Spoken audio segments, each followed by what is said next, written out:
I'll give you some more examples of simplicity and complexity. The balance paradox.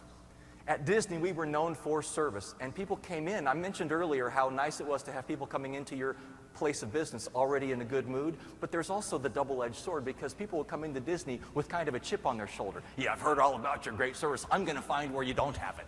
So they're looking for places where they can criticize you. Since we're known for quality, how did we do it in mass? If you wanted to have one-on-one great service to an employee or a customer, I can do that all day long if I only have to do it with 3 or 4 people. But if I've got 80, 90, 110,000 people in my park every day, how do I keep that going? How do I keep my turnover of employees low so I don't always have to retrain people? We had to do it in mass. Likewise, how do we give empathy to that person whose little kid just got lost? And there's people all over the place and they're beside themselves. Or you've got the employee whose family member just got ill. How do you empathize with them but do it efficiently so you're not spending all day doing it? Here's an example of how we kept in touch with the front lines of our business and gave great customer service internally, because quite frankly, we felt that if you gave great service internally, it would go out the window, out the door, out the internet to the ultimate customer. So bottom line is take care of your staff. They'll take care of your constituents. Pirates of the Caribbean. Fun, fun, fun, fun ride to work on, because you can actually be rather rude to guests and they just think you're being a good pirate. Get in a boat, moving on out. Rah! Oh, honey, isn't he a swell pirate? But here's the challenge. We had metrics.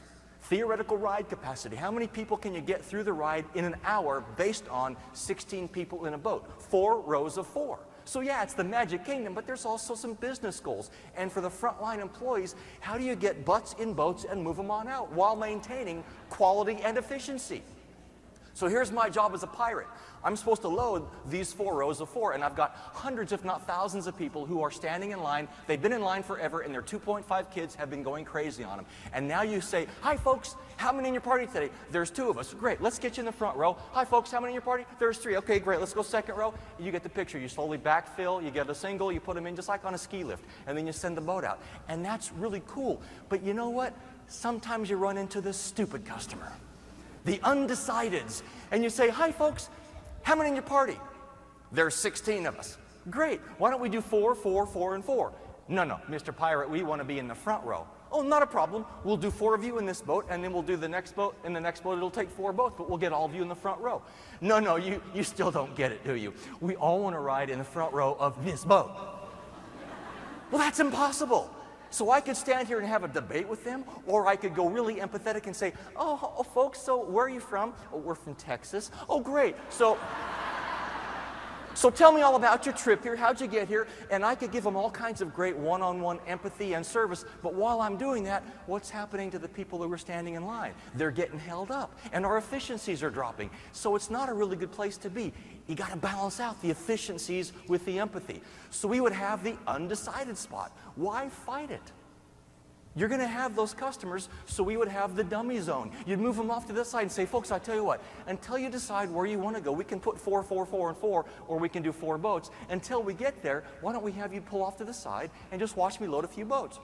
Okay. So you get their behinds out of the way, and you start loading some more boats, and after a few boats, you go back and say, so folks, have you made up your mind yet? Yeah, we think we'll do 4, 4, 4, and 4. Great, come on down.